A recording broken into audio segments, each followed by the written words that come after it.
नमस्कार दर्शक बंधु ओडिया प्राइम टीवी को आपण पुणी थे स्वागत। केंद्र सरकार अनेक प्रकार योजना गरीब और मध्यवित्त परिवार को सहायता करने जोग पाई। उदाहरण स्वरूप भारत सरकार कृषक मान प्रधानमंत्री किसान सम्मान निधि योजना चलाई।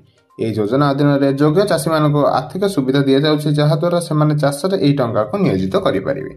एथिपाई प्रतिवर्ष यह योजना चाषी बैंक अकाउंट को 6000 टंका पठाए एवं यही टंका प्रत्येक किस्ती माध्यम 2000 टंका लेखाएं प्रदान करा जाए।